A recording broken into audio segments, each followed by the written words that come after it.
Oh, hey, the Sharks have one regulation win in their last 13 games. What a time to be alive, ladies and gentlemen. Check out the new intro. Oh, wait. Nice.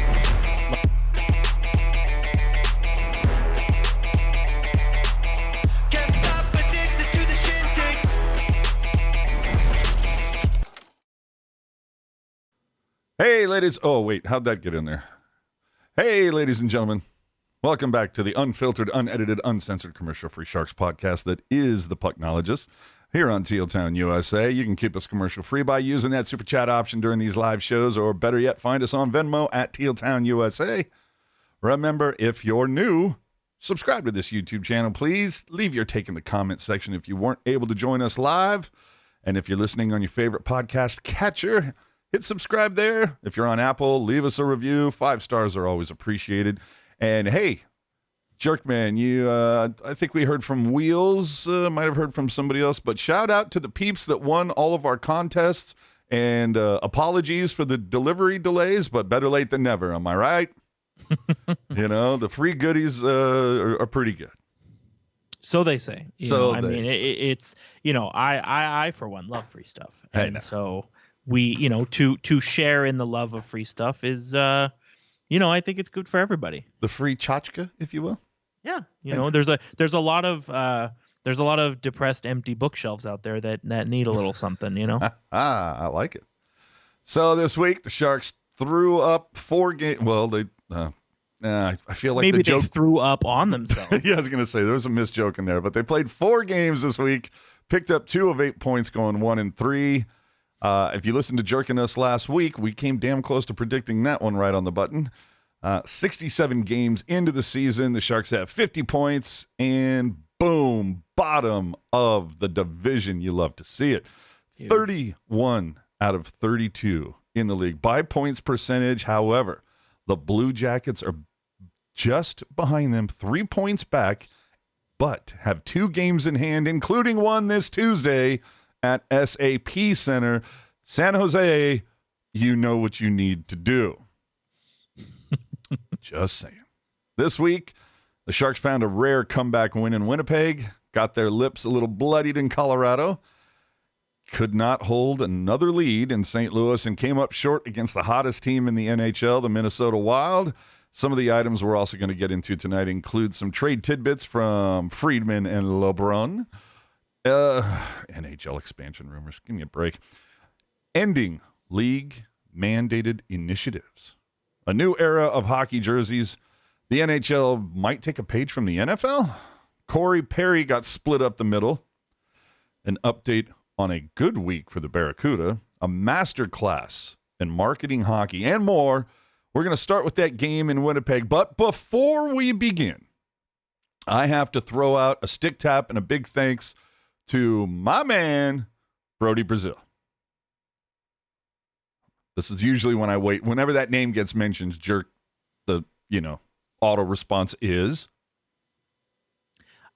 I mean. You've already ruined it. No comment. So, who? But anyway, Brody if you missed it, Brody put out a awesome video that kind of promoted my custom jersey mashups and whatnot. So I can't say thanks enough for that. I thought that was really cool of him to do. Although I take a little bit of umbrage in him referring to me, what was it? Sharks super fan. Sure. Okay. I mean, kind of tell just based on what's hanging on the wall behind me. Sure. I'll take that. I'll own that one. But then he called me sports entrepreneur. I don't know about that one. But then called me like Teal Town USA media mogul, which I'm like, whoa, we're laying it on a little thick. I think no. I don't think that's thick at all. I think it's quite apt, actually. Oh, I don't know about that one. I'm just saying, we are the only fan-driven San Jose Sharks podcast to be credentialed for 2 NHL All-Star games and an outdoor game. Oh, man. Is that in your bio? Dude, I don't make the rules. I just read them. So let's start with Winnipeg. Hertl, why'd you have to do it, man? You were 10 seconds away. And you know what? Here's the thing. I have a conspiracy theory here. Oh, whip it out. So there was a lot of grumbling about the Sharks coming back and winning this game. Yes? I was one of them. Yeah, and a lot of people in the Discord too, which it's like, as an aside, like, damn it, let people be excited about something. If somebody you or someone who got hyped over Hertl scoring the tying goal, you know what? Let that person be hyped. Sure. But however, let me be disappointed. Okay, fine, but don't make your disappointment everyone else's problem. Wait, are you new here? But here's my conspiracy theory. So, okay, the Sharks win this game in overtime, and yeah, it's annoying because losing is great and all that stuff. Sure. But what if I told you that the Sharks lost this game and then came back against the Avalanche and the Blues and won 2 in a row in regulation? Oh, I'd be more upset. So you have to look at it like this. Hey, the Sharks got a win on Monday against Winnipeg. They've hit their win cachet for this next little stretch, so we can expect some losses. But if the Sharks keep losing, that means a win is coming. So you have to expect it every now and again. I suppose. I mean, law of averages, dude. No, sure. You find me the team that's going to go winless in a season. I mean, Columbus was trying. They were trying. Reimer starts this 4-3 overtime win. Winnipeg coming into this with 1 regulation win over their last 4 home games. So, of course, you had hope. Now, the funny thing about this game, all the tinfoil hat wearers will tell you that the power play discrepancy is due to Quinn laying into the officials the previous game. You remember against the Capitals? Oh, let's just say Quinn. I don't know. Fixed him like a cheap suit. Yeah, probably would have gotten bleeped a couple times. Couple. Yeah, I mean, Gord Dwyer wasn't involved in the Winnipeg game. He was actually involved in the next game, which we'll get to in a second. But 2 power play chances for the Sharks, 6 for Winnipeg. Whatever you want to call it like that. It still took the league another 2 days to figure out how much they were going to charge him. But I think if after that game against the Capitals, if you think the NHL officials have some kind of vendetta against the Sharks, that's fine. You're more than welcome to believe that. Yeah, it's not the officials, it's Bettman. But while you're at it, can you let me know how Santa Claus is doing? I haven't heard from him for a while. It's at least a couple months, right? Like, I mean, I know it's easy, the public outcry route. It's easy. It's the easy route. It's fun. It's sexy, right? But like, you still gotta there's a thing between your ears that I've heard is really helpful if you use it from time to time.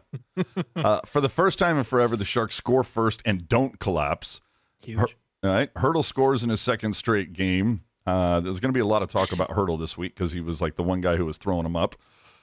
Despite getting an assist on the opening goal, LeBlanc plays only 5:31, gets stapled to the bench, doesn't play in the last 12 minutes, no overtime, although Couture ended it pretty quickly. But, I mean, why not call up someone else if this is going to continue? I don't. Yeah, I'm really hoping that next Saturday, when they have their quote unquote mandated initiative, I hope that they put like a little asterisk on it where it's like a shirt that I want to see them give away a shirt that says hockey is for everyone, asterisk on the back. It says asterisk, unless your name is Kevin LeBlanc, then maybe not so much for you. I just wonder, I still felt like leading up to the trade deadline, I still felt, and I still do feel like there is a market for Kevin LeBlanc somewhere else. But I wonder if like we're trending towards, the off season. In the off season, Mike Greer just saying, like it's not working out. We're just gonna buy you out or give you away for nothing. Which, yes, I am of the belief. If they eat $4.2 million, I'm gonna be so pissed. I mean, the thing is, like, they have to get rid of him. There's no way about it. But at least get something for him. I mean, if you want to if you want to be, how do I say this? You want to be looking on the bright side of things, and I know this will on peel this your podcast. Yeah, this will peel your banana, I think. If the Sharks were to buy out Kevin Labanc, it's actually a quite friendly buyout cost. He would next season he would drop. Right now, for those who don't know, he's at $4.75 million. He would drop down to $800,000 next year, and then the year after that, $1.9 million. All right, that's stomachable. That's what I'm saying. As it's obvious, buyouts are a last resort, but anybody who's been in a position where you have to choose your last resort, it's nice that your last resort is not that bad, right? Yeah. I don't hate that, but my whole thing is, look. There have been worse. No, my whole thing is just the fact that, look, unless some miracle of fortune occurs between now and next October, the Sharks are not going to make the playoffs next year. What? They're going to be bad. Are they going to be as bad as this year? We'll see. Depends on who's in net, I would assume. But they will still not be good. So my whole thing is like, well, if they're not going to be good, you know what? Just get free and clear of that. The money's already paid for. Just get them off the books wholesale. Maybe you can find somebody to take them at the deadline. Basically, you're just saying wait it out. Yeah, just wait it out, because they're going to suck again next year. Like, if Labanc was the anchor, if it wasn't for Labanc, we'd make the playoffs. Then I'd be like, sure, buyout, absolutely. So, here's the other side of the coin, though. If you're from the and this is just me speaking out loud. There's no intel on this, but let's just say you're Kevin Labanc and you want to go somewhere else, and you don't, and you have to stay in San Jose again. From the perspective of Mike Grier, do you want a potentially corrosive element in your locker room? Make him the 13th forward and just tell him to stay home.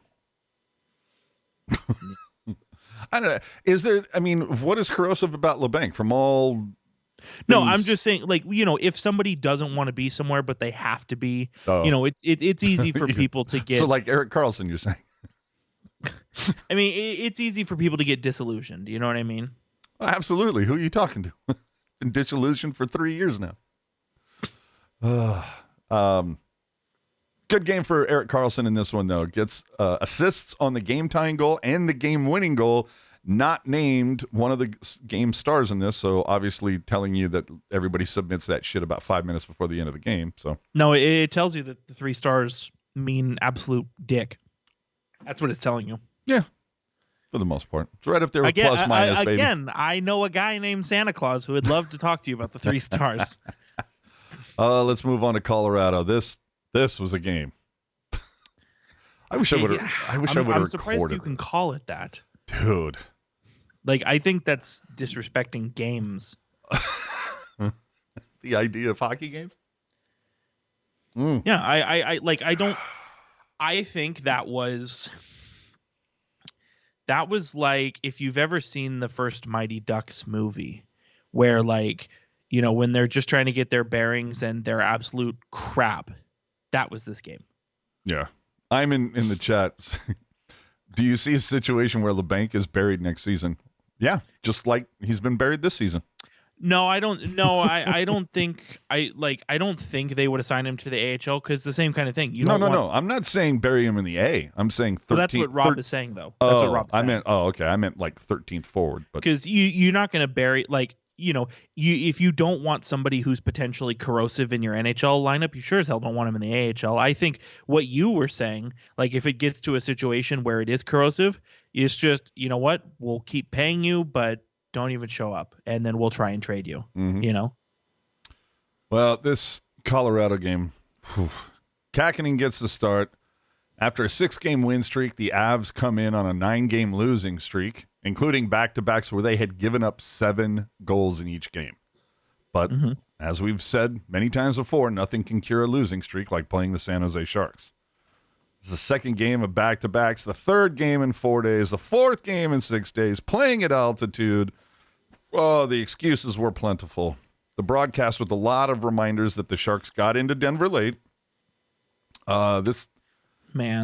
Here, let me. If only they had an extra hour of sleep. Gosh darn it! That's all it was. They might have lost 6-1. I don't think I could sum this game up any better than just by giving you a graphic to look at. I mean, this game was 5-0 before the Sharks got their third shot on goal. That's just how bad it was. They ended with 13 shots on goal. They were kaput. That reminds me of there was a few years ago, back when Paul Maurice was playing, when he was coaching for the Winnipeg Jets. It reminds me, the Jets, they got completely creamed in a game, and he met with the media afterwards, and I honestly think this was all that he said was, the like the team, the pregame meal sucked, the warm-up sucked, the game sucked, everything sucked. And then he paused and he was like, I just hope the plane works.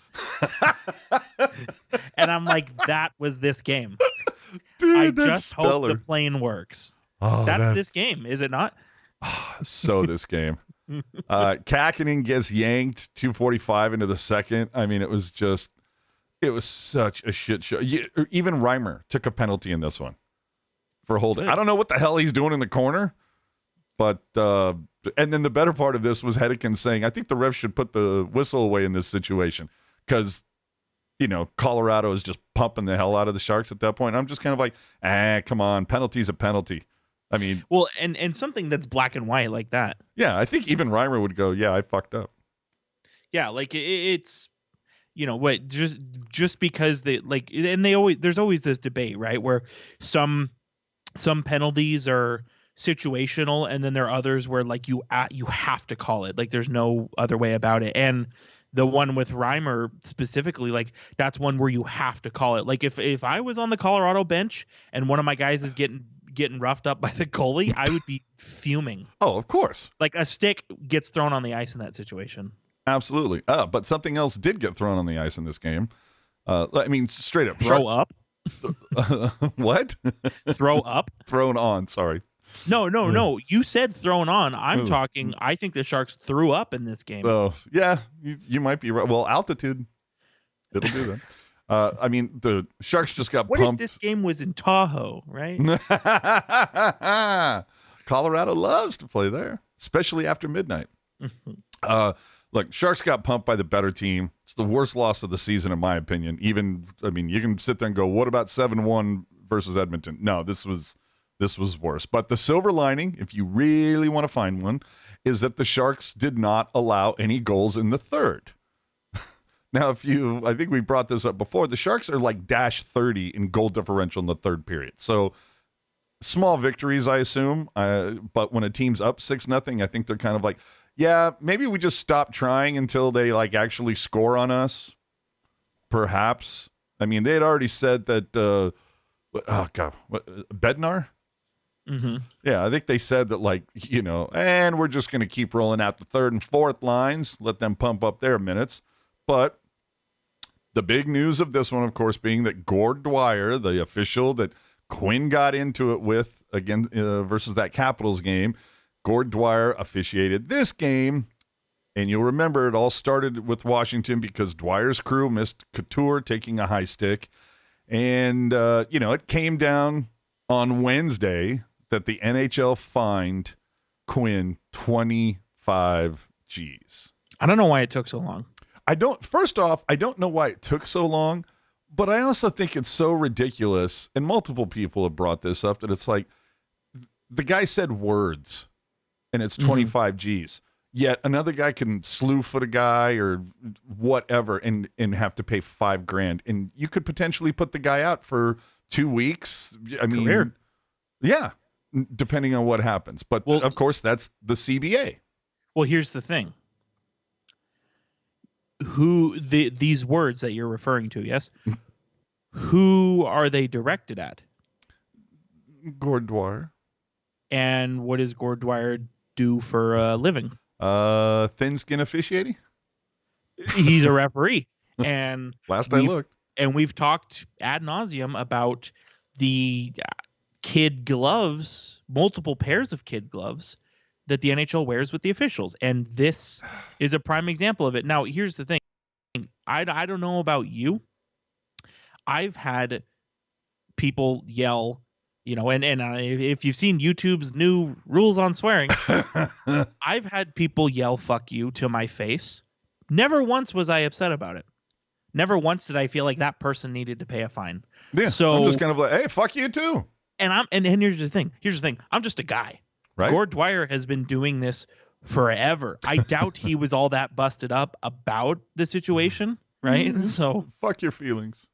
I just, again, it would be a waste of time to go through it again because we've talked about it. But the officials, they're untouchable, and this is another example of that. So silly. And that's not, and that's not to say that Dwyer or anybody else should have gotten a punishment in this situation. That's not what I'm saying. But I'm just saying the fact that it was against the referees is why it was that much. If and not to say that he would, but if David Quinn, if he had said, to Curtis or to Shang or to Corey, hey, can you fuck off with that? That's not $25,000, Hey, now. Well, Erik Karlsson brought this up in the post game, and I think Quinn probably should have after the Capitals game. But Karlsson basically said, look, if he comes over and is just a man about it and said, hey, I'm sorry, we missed it, we didn't see it, then it's over. Like, you're admitting you fucked up, and we all move on. Mm-hmm. But couldn't do that. So either way, Quinn gets fined $25,000, or what the Athletic says Kakinen's been worth this season, for dropping more F-bombs than CeeLo Green. Look up the reference, people. It's a good song. Right? So, and another thing that got me in this game is Remenda again calling out stick checking, this team not being physical. When is this going to change? Because last I recall, when Greer did a press conference when he was hired, it was going to be, we're going to be a tenacious team. We're going to be a tough team. We're going to be a physical team or whatever. And they've literally been the antithesis of that for the vast majority of this season. Well, here's the thing. In the last 4 years, think about it. The Sharks they've changed the GM. They've changed the coach twice. What's next? Maybe some players? I'm just saying, and I think the same thing. Some of you are not playing the right way. Right. Well, and here's the thing. And again, this is another thing that we've talked about. Go listen to any of the previous 186 episodes we've done of this dang thing. Like, you don't have to go murder a guy. Yeah. But if a guy has the puck along the boards, dude, just you don't have to even really run him over. You just have to glide into him and just say, hey, you may get the puck off of me, but you're not going to get away without, getting a little something on it. It's when the ball is on the tee, hit it. Yeah. I'm not saying you have to run out of the dugout and blah, blah, blah. But if you're in the box. You don't have to go get in your car and run the tee over. Exactly. Jeez. But EK got an unsportsmanlike. The other thing that wasn't talked about in this one is that Vlasic at the very end of the game picked up a 10-minute misconduct. And I'm sure for words. But, yeah, I don't know. Let's. He's kind of got a silver tongue when it comes to that kind of stuff. Oh, dude, he loves to jaw when the game is over and it's all zeros on the board. But let's look at the whole EK65 debacle. We can take a look at this. Here it is. Fakes the shot, and now he's going to move it around him. Stick comes right up, whacks him right in the face.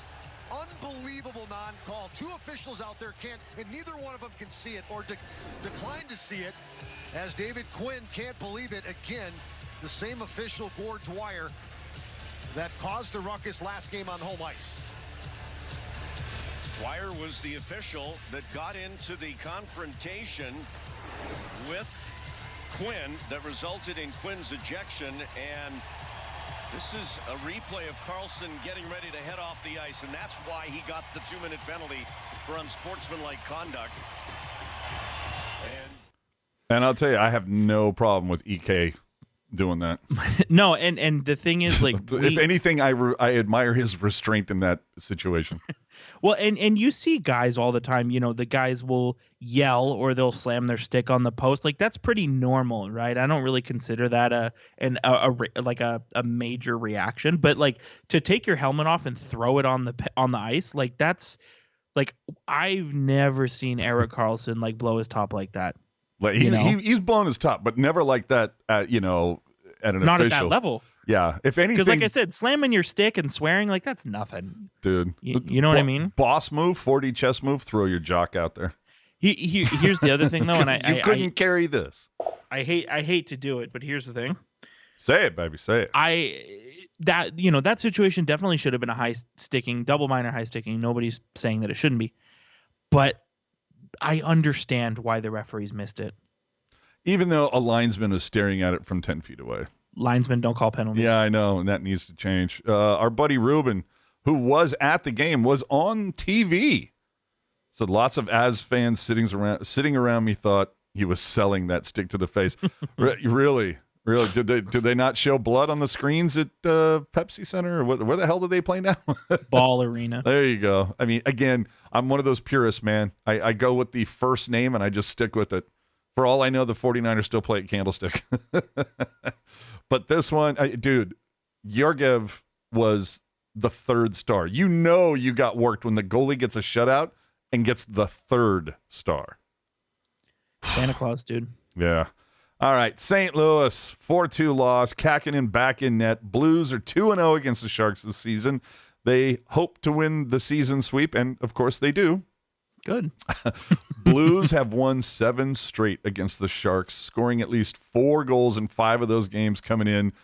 But the Blues had lost 4 straight at home and had 1 win over their last 9. So, of course, the Sharks, in Sharks fashion, solved that little problem for the Blues. Look, the one thing I want to call out in this, dude, EK65 buries a Barbie pass. Then Hertl snipes a Barbie. For me, dude, Barabanov clearing away the MVP of this game. Dude was dishing it out more than a waiter. Loves me some Barabanov. Sorry. And he just flies under the radar. Oh, and I love that about him. I mean? Love that about him. Yeah. And man, I mean, it sucks that the Sharks have a guy like this. Like, he's I don't think he's not an 80-point player, right? But yeah, but that's not what I'm looking at from him. No, I know. Exactly. Like, that's what I'm saying. When was the last time you watched a Sharks game and went, fuck, God damn it, Barabanov, what are you doing? Yeah, almost. Like, I can't really. I've never say said ever. that this entire season. Maybe once. Yeah, but it's really unfortunate that the Sharks have this guy now when they're shitty. You know what I mean? I'm telling you. I mean, imagine what a secret weapon this kid would have been in 2019, you know? Mm-hmm. So it's another blown lead for the Sharks. Don't say it, HA. Don't say it. What? Don't say it. What? You're gonna have to put up the graphic if you say it. I haven't said anything. You let me know. I have no idea what you're talking about, but okay, it seemed like there was a certain game you were going to reference. No. No wank alerts here. Buchnevich loves putting up points against San Jose. 8 points in 3 games. Oh, by the way, LeBanc benched again. Didn't play since 6:38 left in the first. All because of evidently a bad defensive zone turnover, which again leads me to go, why is it that LeBanc is the only one that is held accountable for mistakes? Whatever. Not only that, dude, LeBanc played less in this game than he did against Winnipeg. Not much less, 32 seconds less, but still, like, it's a 60-minute game and you played 4 minutes and 59 seconds. Like, okay, I understand in the grand scheme of life it doesn't matter, but to the point of you and the point of the couple people in the chat, at what point does Quinn just say, I'm not playing this guy? Like, when give me somebody, dude. I swear to God, dude, I bet you Quinn is sitting there every day going, Gadge, how you feeling, man? Can you go yet? Yeah, I bet when Gadjevich comes back, that's my money's on who he comes in for. Telling you, I mean, dude, LeBanc has been playing on the 4th line for what, like the last month? I mean, remember a couple times where he got a look on the top line? Yeah, and even then, dude, like you look at his line mates, right? Like Lorentz and Lindblom. Lorentz and Lindblom, who, yes, they're around the same place as he is in terms of ice time, specifically against Minnesota and against the Avalanche. But well, and I think it bears noting, Lindblom was also projected to be a top 6 forward for the Sharks, and he still can be. Wow. Okay. What? Okay. What, AJ? So, a guy has one bad season after 5 good ones, and you want to grade him on the bad season? I'm just grading him on what he's done in Teal. Fair, and that's fair, but right up there with Mikkel Boedker. Right, but I don't think I don't think you can objectively look at him and say this guy sucks. I think it's more this guy's having a bad year, right? Okay, I mean, and he's signed for next year as well. Yeah, so I mean, I'm willing to give him the benefit of the doubt. Maybe he can pull the Boedker thing that Mikkel used to in Arizona, where it'd be good year, meh year, good year, meh year. Hopefully, this is a meh year, and next year is good for him. Right, but, and if he only has one more year left, then I hope it's a great year for him next season, particularly with a couple weeks before the deadline. Yeah, right around the end of February. Sure. No, but you look, right? Like you look at the ice times and everything, like especially like St. Louis against St. Louis and against Winnipeg. Like LeBank's not even getting out there for the power play, right? And even against Colorado and Minnesota, where he wasn't benched, he still wasn't on the power play. Yeah. PJ48 saying, I would have tagged Lindblom as a middle 6, and he didn't just have a bad season. He was coming back from extraordinary circumstances. I get that. I understand the backstory. It's also a bad season. Yeah, it's still bad season's a bad season. I mean, yeah, extraordinary circumstances, no doubt. I feel like the Sharks shot their shot. They tried to see that, hey, maybe this will work out. This is the whole thing of like trying to buy low. Because I don't know that a lot of other teams were banging down his door. So, hey, give him a shot. Maybe it'll work out. Not every bet pays off. If they did, Vegas wouldn't exist. But the story for the game against St. Louis, I guess, is that Erik Karlsson would hit a career high in points and would tie Brent Burns for the most points by a Sharks defenseman. So his season of domination continues. Then we go to SAP Center. Reimer gets the start. It's a 5-2 loss against Minnesota. Minnesota's the hottest team in the NHL right now. Coming in 8-0-2. And, of course, they were also sitting in San Jose since Thursday. Oddly enough, though, the Sharks won the first 2 games against Mini this season. Go figure that one out. But EK65 with a goal and 4 assists in both of those games, but no Kaprizov. So you looked at all of those things and you're like, maybe the Sharks got a shot, no Kaprizov. Karlsson likes playing him, and they've already beaten him twice. Nope. No. Sharks going to shark, especially at home this season. Still sitting on 6 wins at home. But EK65 gets that franchise record. And look, for me, I got to tell you, admit it. I got to tell you, I really liked Eklund this game. Yeah, dude, Chief was buzzing. Well, and he's like he wants the Sharks to shove that ELC slide up their ass. Right.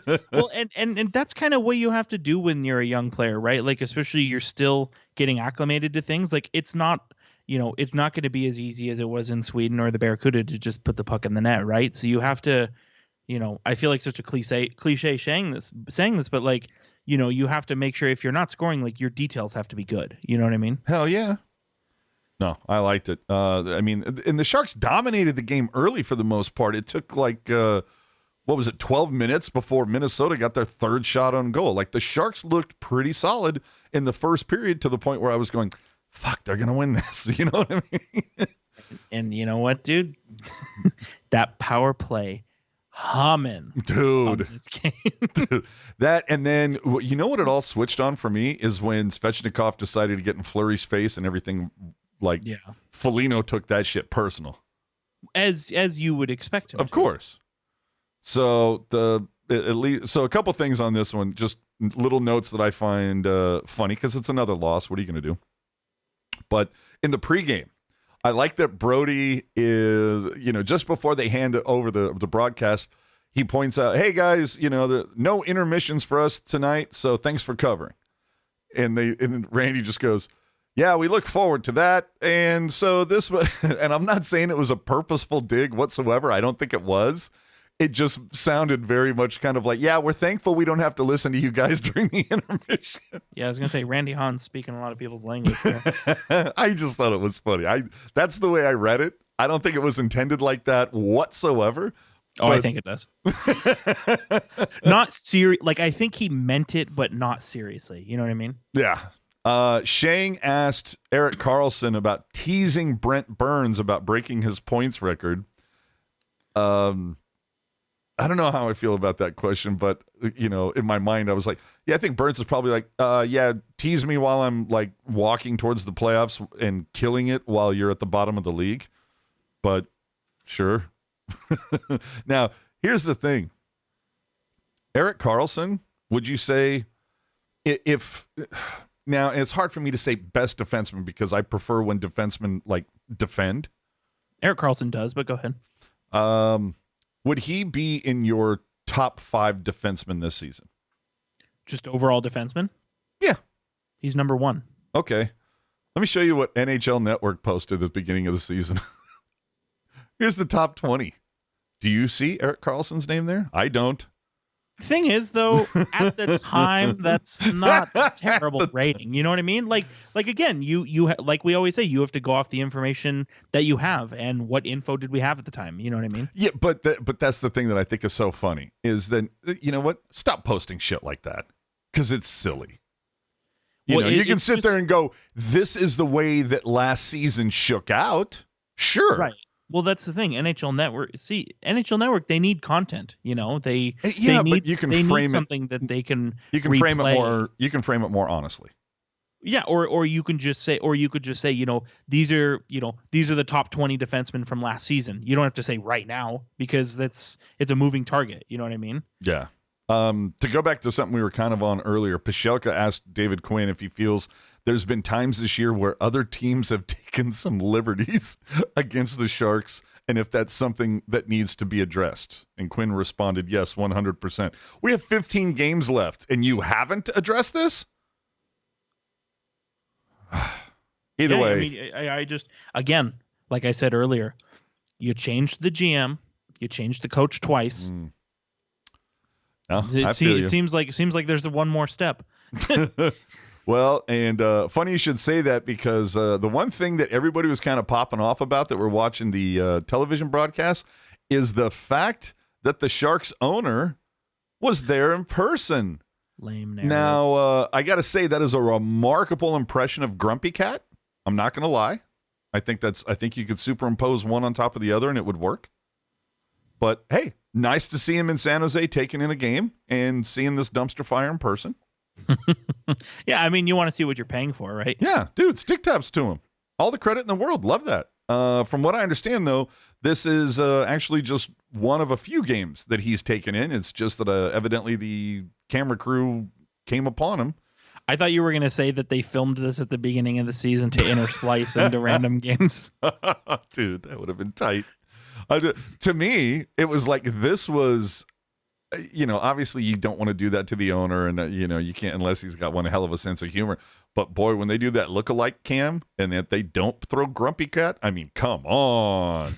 Missed opportunity here. So let's go on to our hero and zero.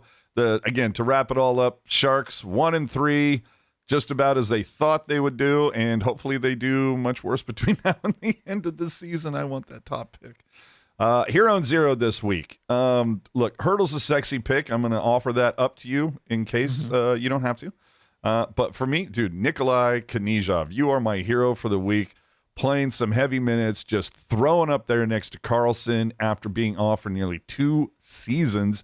And for the most part, I mean, how many games did he play with the Cuda? Maybe 10, if that? He played, I want to say that it's 12 that he played. 12. Yeah, so it wasn't a lot. So to come and I'm sorry for those of you, I don't mean to break anybody's bubble. AHL, NHL, not the same. And no, so similar. similar. Both are played on ice. But, dude, the way Knyzhov has just slid back in nearly seamlessly for me, dude, you're my hero, buddy. We're gonna give you a cape. Nice. Jerk man. So mine is going to be a little bit of a cop out here. I'm going to say because I'm going to say the Sharks' big name players.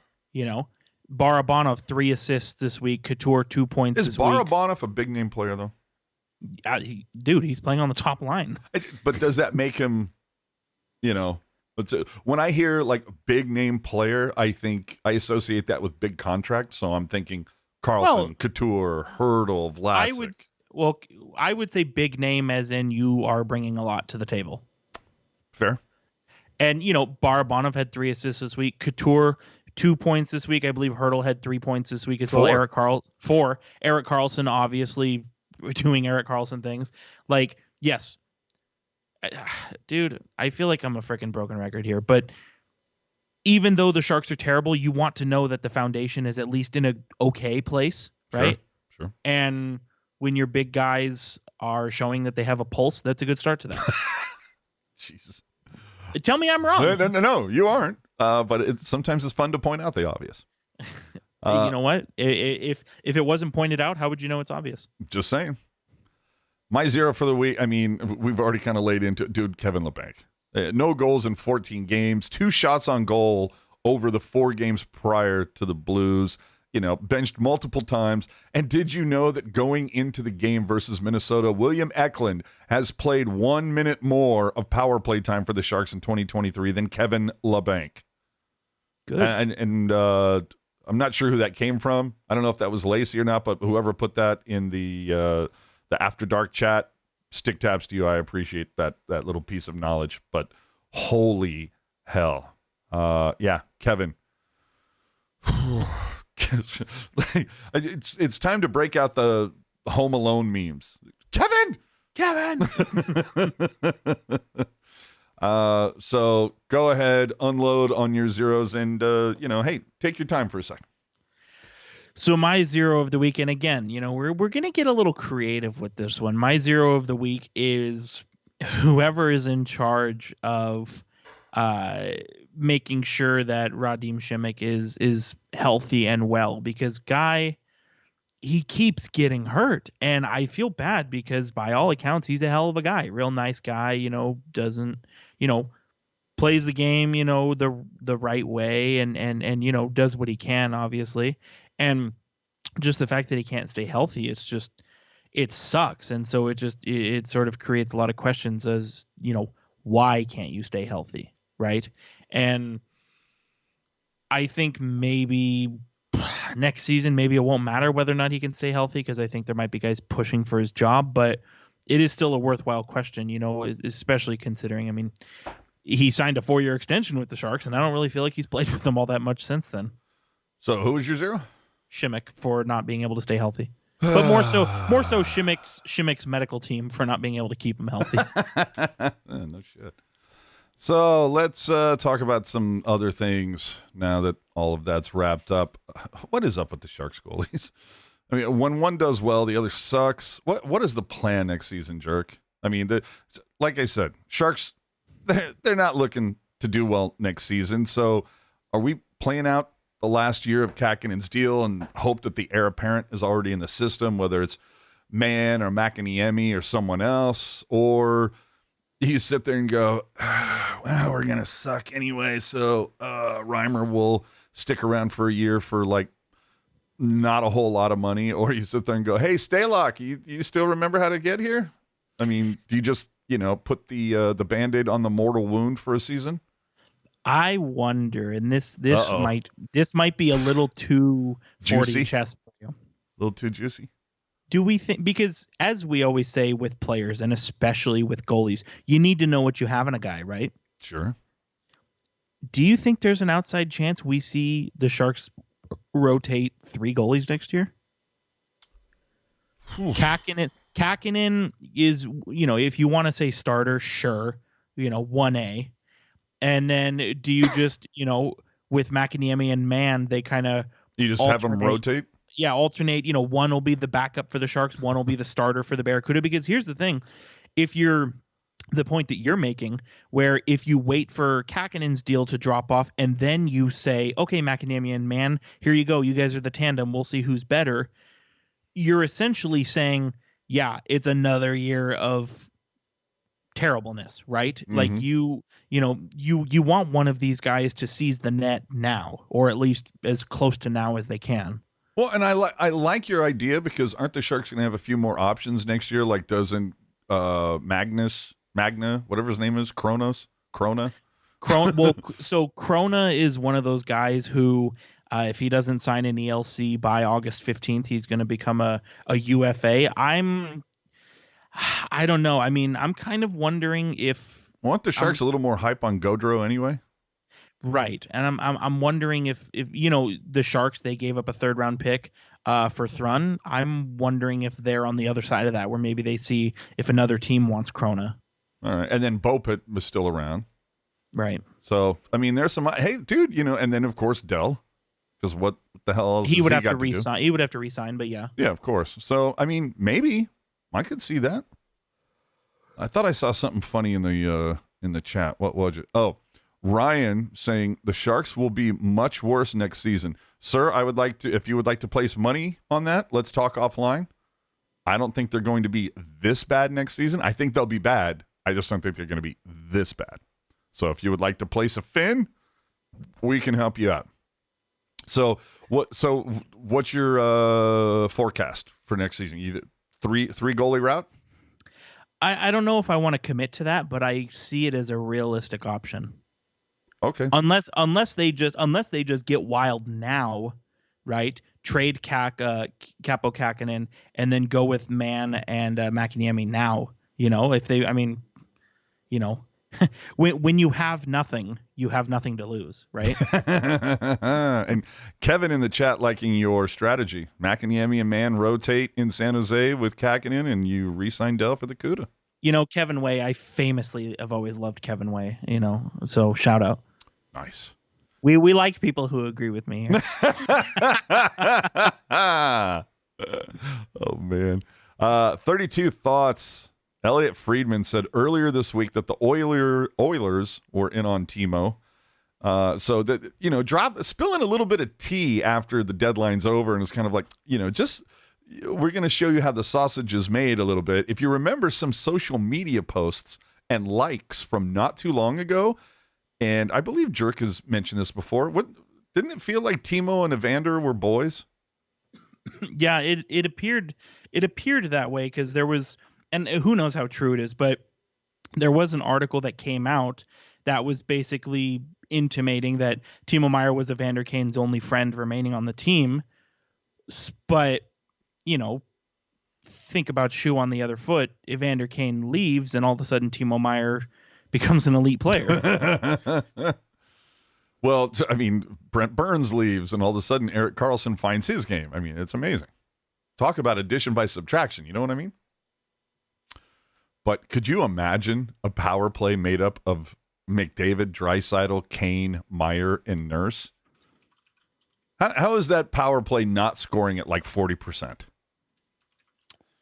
Well, it is the Oilers, so.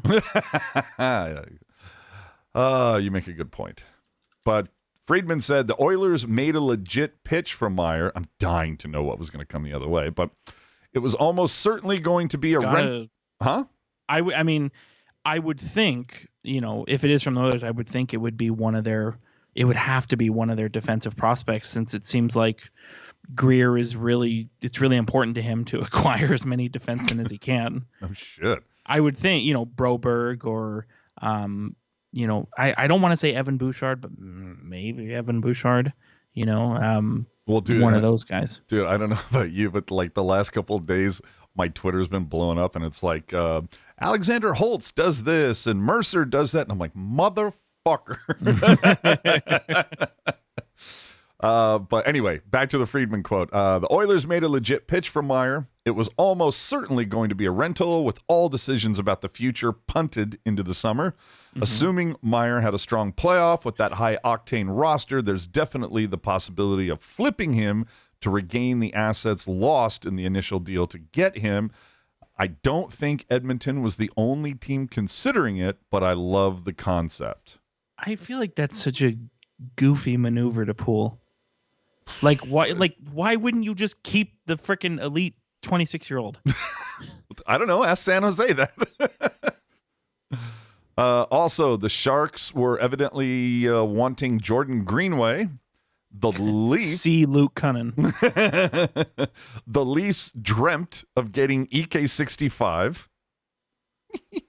And an undisclosed team made a, quote, real legit offer for Mario Ferraro. Should have taken it. I'm dying to know what that was. But I'm dying to know who it was. Yeah, right? But the other thing that Friedman pointed out, he called Knyzhov a Masterton candidate. Do you think he has a shot?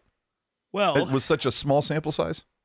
Seeing as every team submits a representative. Yeah, I mean, who else would you submit? Right, exactly. So by definition, yeah, like if the Sharks choose somebody else as their Masterton candidate, I don't really see how that could happen. So yes, I think he will be nominated for the Masterton. I don't know if he ends up top 3, just because there are a lot of guys out there who have had much.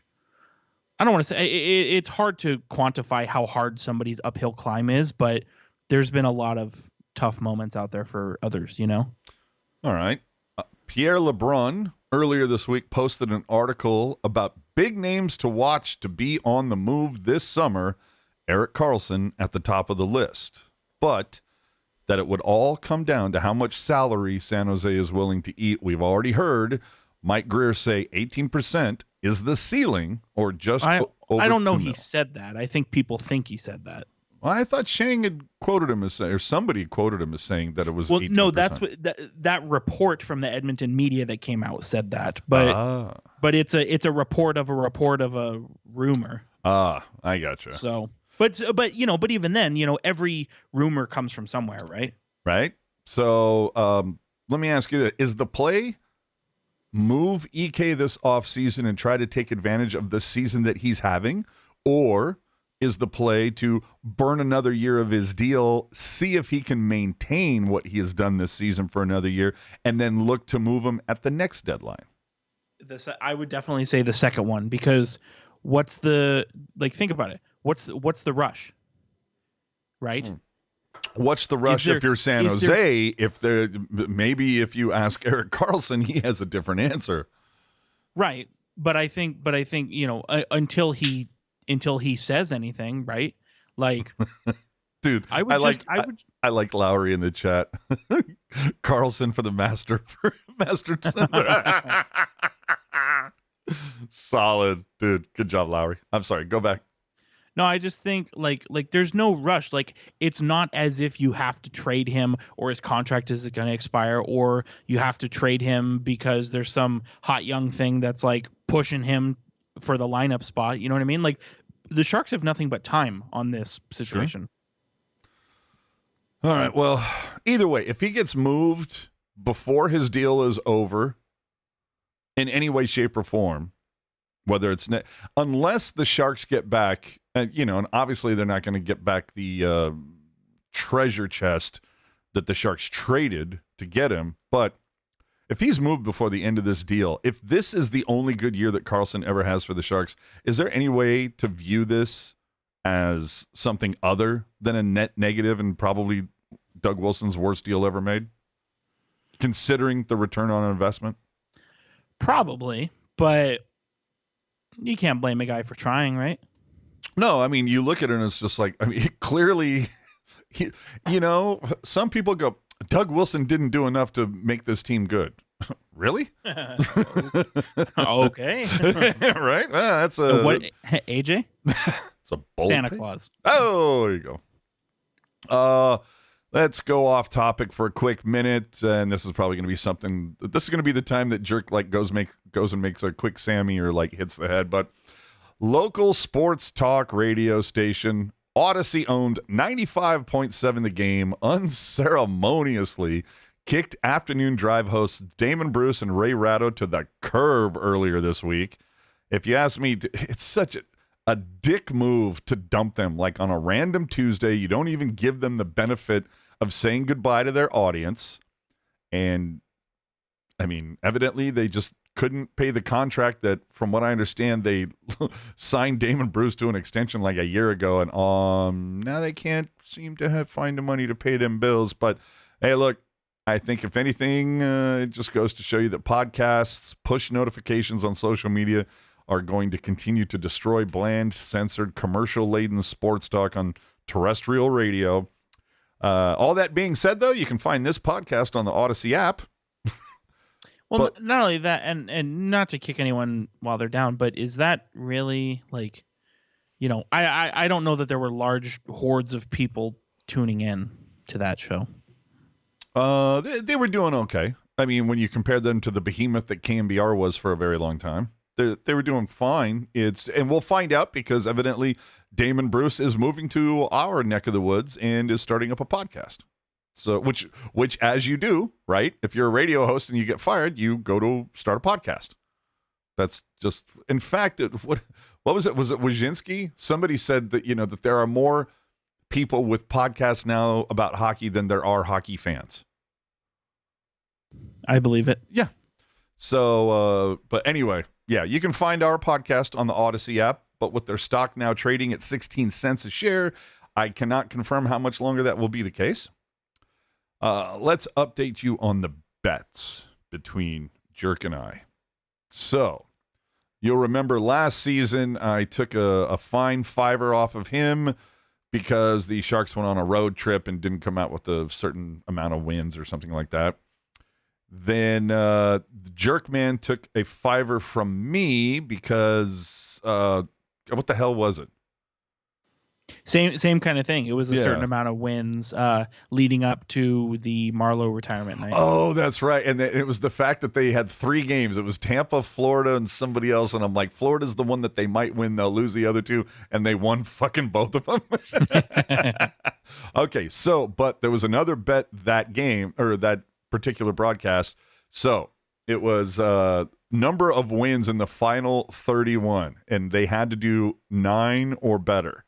Okay. And so far they have 4 since that. Oh, so with 15 games left. Oh, shit. Yeah, dude. The Sharks have to win 5 of the next 15, 12 of which are against playoff teams. The only wins that I would like sign off for you are Columbus, which of course they should not fucking win, Vancouver and Arizona, and 8 of the 15 are at SAP Center, where they've won 6 games all season and only 2 in this calendar year.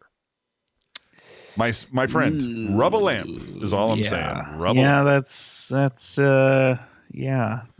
Dude. So, and to get back to, I think it was Ryan mentioned it, but that they would have a better season, or they would have a worse season next year. Last year they had 77 points. Right now they're on pace to have 61 points. I think they'll do better than 61. Will they hit 70 next year? Debatable. Especially if the special teams remains where they are. I mean, they did score 2 power play goals against Minnesota. Up before that, they were 1 for 28. They had scored more shorthanded goals than they had scored power play goals. So I'm just saying. Over the last 5, Kakkonen 0-4-1. Dude, 890, 3.60.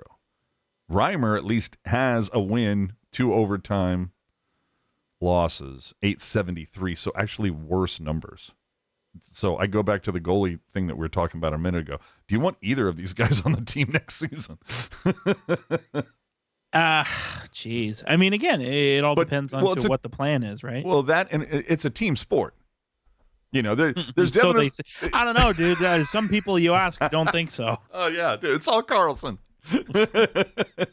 but that's my thing. There's sometimes where I sit there and I go, fuck Kakkonen, dude, close your 5-hole, or you gotta have that. But then there's other times where I sit there and go, that puck went through 7 people. And there are, fans out there going, I can't believe Kakkonen didn't have that. You know what? You try to see, something that's 3 inches in diameter go through 8 people and see if you pick it up. And again, I don't want to like I don't want to tell anybody how they fan, right? But like I was talking to somebody and they're like, man, I can't believe the Sharks lost, and I'm like, really? Like you can't believe it? Like you have not been paying attention, sir. Yeah, I'm like, I understand you want the team to win, but let's temper our expectations here. Oh, dude. And I see somebody in the chat. Who was it? Burge saying, Arizona played Colorado tough recently. I think Arizona beats the Sharks at this point. I'm going to tell you right now, Jerk and I are rooting for that. Not that it gets the team this much closer to Bedard, or at least getting the best odds to get Bedard, but because we're still waiting for the payoffs from Swift Shark. He said, if when we lose to Arizona, I will donate $50 to the podcast. Now, he said if. He didn't say this season. So the next time, whenever it shall occur, when the Sharks finally do drop one to Arizona, he owns us a crisp 50. I'm just saying. Time will tell. I'm telling you. Let's move on to some stuff that happened around the NHL. Oh, my Lord. Okay, dude, my head was going to explode from this. Buccigross getting it, and I think weeks piled on, but rumors swirling about the NHL expanding yet again.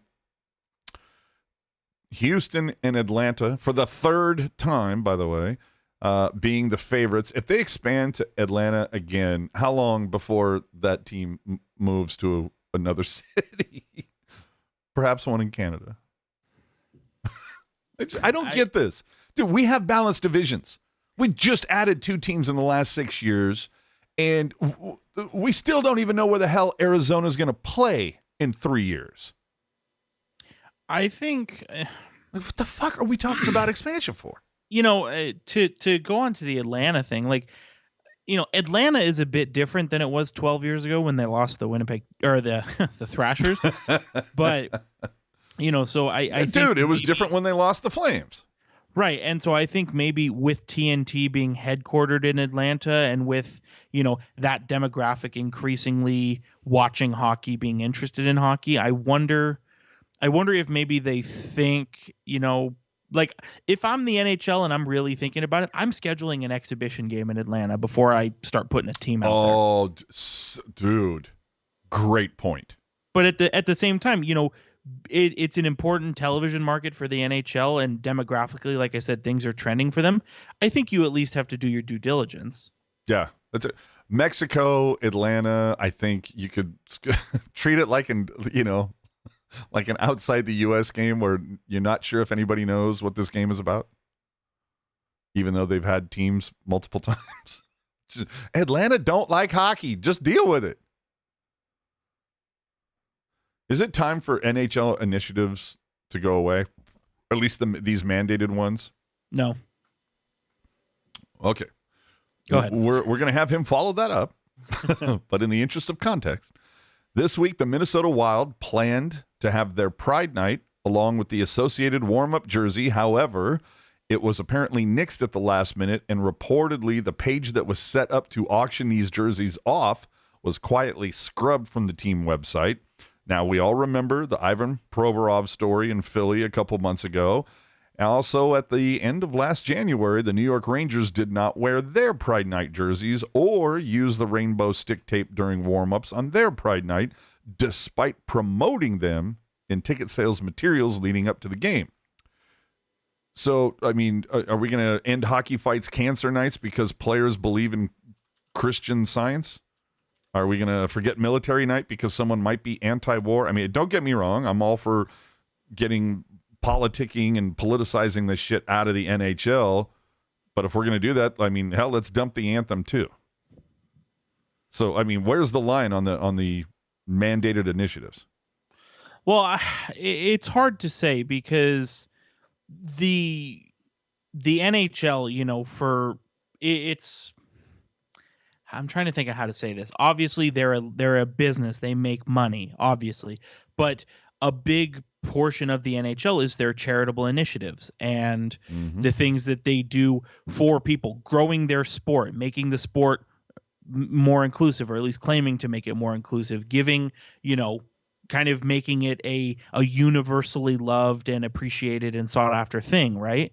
And so if you start getting away from that, then it's you're sort of reverting back to the idea of, well, the NHL is a closed off league and it only appeals to a certain demographic of people, and all of that stuff. Like, I don't know. I just think it's as a big organization that commands a lot of people's time and money and all these kinds of things. I think it's important that they are a fixture of the communities that they're in, and they do, do things for the greater good, whatever your feelings are on that. You know what I mean? I think if they start axing that stuff and they just do, okay, it's straight white guy night, then isn't hockey like every night straight white guy night? That's what I'm saying. You're running 100 miles in the wrong direction if you do that. Yeah, see, my thing is, I think you take a page out of the Provorov book and just take it a step further and say, hey, guys, here's the mandate tonight. It's hockey is for everyone, pride, whatever you want to call it. Any of you guys got a problem with it? Don't skate and warm up. Sit in here. Sit in the locker room. Yeah. And there you go. And it's also a great way to tell who the homophobes are, and, it's a great way to scorecard it. I'm just saying, it's Provorov. You sit there with your little book. Provorov has a problem with people, loving who they want to love. Interesting. Okay, but I think it's if it's done like that, is anybody really going to say anything about it? Yes, because I think the first time they might, because again, it's going to be like, oh, okay, so because everybody has to keep score. So Provorov is homophobic, and this person on this team is homophobic because they didn't take part in the warm-ups. That's what it's going to be. Everybody else who wears a warm-up doesn't have a problem with it, and they're like, dude, it's a jersey, who cares? I'm wearing it for 15 minutes while I shoot a puck. But I don't know. Last thought on this? I mean, I have a lot of thoughts, but it's not without, it's not without, triggering a certain, minority of people who, have a problem with these kinds of things. You know what I mean? I mean, if you I'm not here to trigger anybody. But here's the thing. If what you're talking about, you say, hey, you know what? You don't want to participate in our Pride night? Go sit in the locker room and don't be involved. I'm sorry. I don't really have a whole lot of nice things to say about those kind of people. Oh, the people who choose to go sit in the locker room and not be involved. Yeah. No, but hey, if you want to hide behind your religious beliefs or whatever, fine. But again, it's that whole thing of you will be part of the story. I'm just saying, I've never heard anybody who's part of the Hockey is for Everyone and all of these communities. I've never heard any of them say agree with me or die. So, right. Whatever. Well, and Kevin saying, is there a different way for the league to do it without mandating participation from all players? Well, I mean, the NHL has essentially come out and said they're not mandating it. If they were, Provorov, that whole thing might have gone down differently. But my whole thing is if you want to, if you really want to do this right, I should actually, that's not the proper way to phrase this, but it's if you want to do it, you continue the mandates the way that they've been. If anybody has a problem with it, oh, sorry, so-and-so isn't playing tonight, UBI. And now, is that part of the upper body between the ears? Perhaps. I don't know. You know what you do is, you want to, be involved as Kevin is saying, you want to be involved. It all comes from money. I mean, a lot of these, groups, organizations that are trying to raise awareness, it comes from money and opportunity and, having their message being heard where it needs to be heard. Let me, hold on. I want to address Easy Market in the chat real quick. says, so you want to force people to join your ideas. First off, it's not my idea. It's the NHL's. And I'm not forcing anybody to do anything. It's the idea of if this is something you don't want to do, opt out, sit in the locker room, or give the player the option to go ahead. You can take warm-ups, wear your normal jersey. That's again, it's the whole idea of like, no, go ahead, do all the other stuff. If you don't want to wear that jersey, you don't have to. Everybody else is going to. You don't have to. It's fine. Just be aware that your actions have consequences. When there are 19 guys out there skating around in one particular jersey and you're the one that's skating in a different one, just know that people are going to go, why did this happen? And it will become a story. That's all. And yeah, but hold on. Let me finish, please. Easy also saying Provorov never said anything. Provorov did say something. He said it post-game. He said that it had to do with his religious beliefs. Like, what was it? Like Russian Orthodox something or other? Mm-hmm. So it's like, no, so he did say something. But anyway, well, go ahead. No, here's the other thing. Again, it's a weak excuse, if you ask me. And you know what? If this makes you not want to listen to this podcast anymore, I don't know what to tell you. Because, I know plenty of people who they believe in God and they go to church and that's their thing. And you know what? Go ahead, believe in that. Yeah, go ahead, believe in that thing. They have their thing. They have their thing that they believe in, and they do. I don't turn my nose down to somebody who believes in God and goes to church. I turn my nose down to people who say, because of my small-minded ideas, I don't believe that you should be allowed to marry somebody unless they're the opposite sex or gender of you. Those are the people I turn my nose down to. If you want to go to church and be a good person, awesome. Good for you. Yeah. Next question. So, you know what? For those of you who enjoy a little bit of the back and forth and would like to have, shall I say, intelligent, thought-provoking, evidence-based dialogue on this, we'll see you in the Discord later. If you just want to come in and say, oh, you're just woke and blah, blah, blah. No. Because woke for me is a word that has been hijacked to mean something that it doesn't. Wow, look, you're such a loser. How dare you care about other people? It's the stupidest fucking thing I've ever heard. Move on. Well, it's just the idea of like, I thought woke was supposed to be like enlightened, empathetic, yeah, but exactly, you nailed it. How dare you care about somebody other than yourself? There were a rumor. Oh my God, this rumor had my head exploding. Multiple reports that New Era, these guys make hats for fuck's sakes, but they want to take over. Nice hats, I might add. Oh yes, no, very top of the list for me. Want to take over for Adidas as the NHL's jersey manufacturer. Now, that could be an interesting choice, but we're a month away from the season ending with 1 year left on Adidas's deal. Companies need time to test, prototype, ramp up production. 18 months minimum. Yeah, so I'm pretty sure the choice has already been made. I'll also bet that the vast majority of fans won't like it because the vast majority of fans don't like anything that changes. But the best even if they went back to like Reebok, like it would be like, hey, I was starting to get used to that Adidas thing. Laurel hitting me up in the chat. Where's my Stein? I need your address. Slide into my DM. I thought I hit you up on that. But anyway. The best part of this week, though, at least for me, was a little bit of a shout out when our buddies at Aesthetics kind of. Oh, I like these guys. I do too, but they iced me. But go ahead. Oh man. Either way, Aesthetics did a great video this week talking about CCM, Nike, the usual suspects, then also calling out a couple people where they're like Bauer, Warrior, other people that are involved in hockey, maybe not so much in the jersey game. So anyway, a little tidbit from the Aesthetics video this week because, I think you'll understand why I liked it.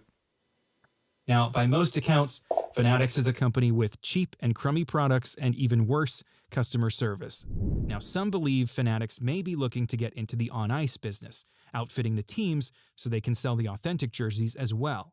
But given their spotty track record when it comes to quality control, you'd be understandably concerned if the NHL goes down this path. Appreciate the shout out, buddy. I was going to say that Twitter account looks vaguely familiar. Yay.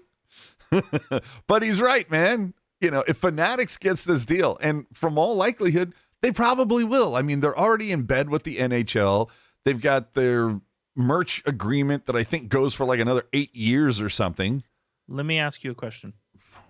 Say it, baby. Say it. If the NHL goes with Fanatics for the on-ice jerseys, I will never buy a jersey. Yeah. Because how many games into the season is there a stray nameplate on the ice? That's what I'm saying. I mean, they literally have a reputation for being among one of the worst apparel makers on the planet. Like, colors are wrong, printing fades with one wash, nameplates are misspelled, upside down, coming off. Well, not only that, dude, and for years there have been folks out there who've said, "Oh my God, Fanatics, let it go, let it go, let it go." And maybe they're onto something, but at the same time, there was an article that had come out. It was about the Islanders. What they're doing with their merchandise shop and kind of, the inside baseball a little bit. And when I saw this... Stick tap the Jack. Go ahead. When I saw this, I was thinking, amazing how great things can be for you if you get rid of Fanatics. And sure enough, I read this article that says the Islanders have found success because they've gone a different path from Fanatics and their over 50 professional and collegiate sports partners. Yeah. So I'm like, oh, okay. Somebody out there, I was thinking it and then they said it, and I, I'm not going to say who, but I did have somebody send me a DM.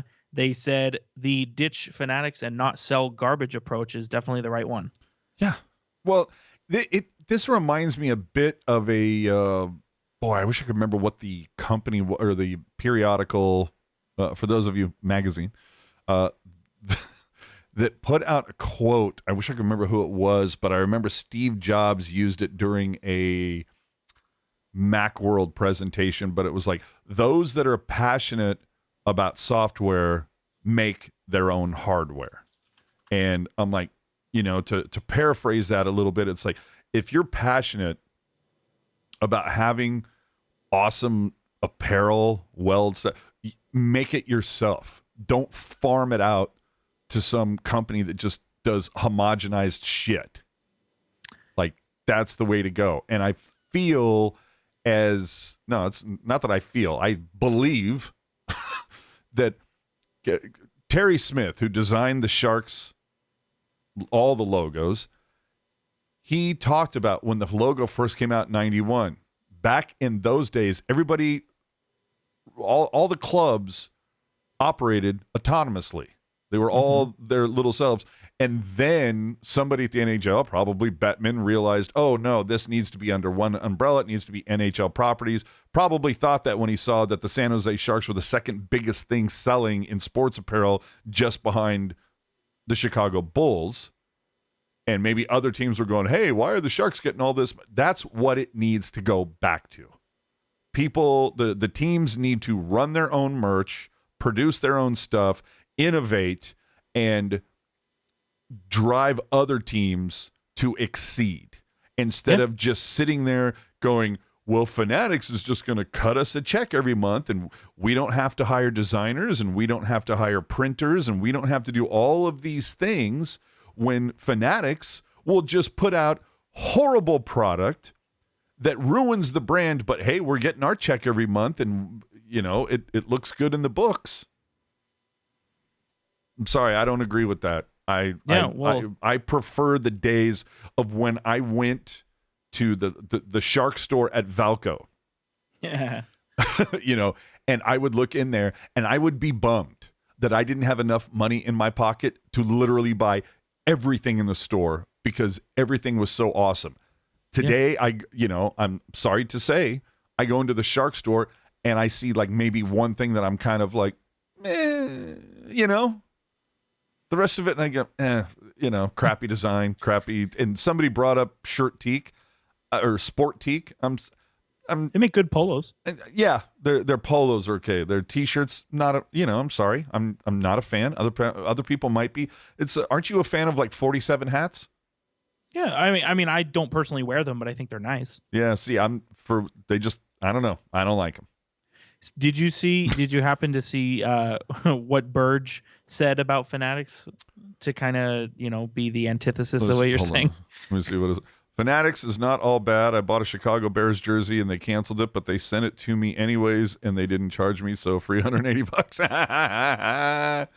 That's winning. Dude, right, that's winning. Somebody sent me a story that they ordered a $40 Kobe Bryant jersey. And they sent it instead of not a jersey. I'm sorry. He ordered a Kobe Bryant shirt, and Fanatics sent him a $300 Kobe Bryant jersey. Wow. And it's like hashtag winning. Yeah, that's nice. But Fanatics is the Pepsi of hockey unis. No, Fanatics is like filleting a sandpaper dildo. Like that's Jeez. Yeah. That's no. They're the piss. Not Pepsi. It's I think that probably does illustrate how much I don't care for Fanatics. Oh man. So anyway, we're gonna see what happens. I don't think New Era is gonna get this. I think the odds on it's gonna be somewhere between Nike, CCM, and Fanatics. And again, like I said, unfortunately, I think it will be Fanatics because they're already so in bed with everything else.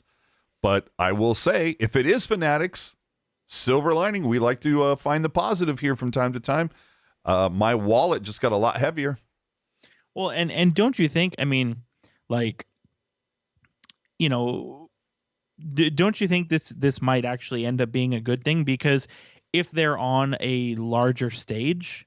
Oh, you think the NHL might finally hold them accountable for this shitty product? That's what, you know, you think about it, like, you know, I saw something where, you know, two people were having a dispute and it was like, hey, you know, if you really feel that way, you know, it was one person saying, oh, you did a bad job or whatever. And they're like, if you really feel that way, you should go tell our boss. And the other person's like, all right, hey boss, you know? So like, hell yeah. I kind of feel like that could be a good thing, you know, where they are on that bigger stage and everybody can see like, wow, these are really crappy, you know? Yeah. Well, and Sleepy's saying, I wish Starter returned to make jackets again. Starter is making jackets again. They're not making them for everybody, unfortunately, but Starter, I have been seeing more and more Starter stuff. But the thing is it really the same as the 90s? You know, it's a reasonable facsimile. But hey, try them out. See if you dig them. Speaking of jerseys, this bummed me out. Sportico reported that last Friday, one of the lawsuits, this one brought by a Florida resident against Adidas. Florida man. Yeah. What the plaintiff argued was unlawful marketing of authentic NHL jerseys. That lawsuit was unfortunately dismissed. Based on the report, though, the devil in the details was that the plaintiff purchased his jersey from like Fanatics or NHL.com rather than directly from the Adidas website. Now, I'm not sure why that has anything to do with it. I mean, doesn't Adidas supply the name and descriptions for their third-party sellers? But the good news is there are 2 other lawsuits still pending. At last look, those plaintiffs from Michigan and New York. And for those of you who don't know, New York don't fuck around when it comes to this type of stuff. So are they going to fly you out for that or what? I would hope so.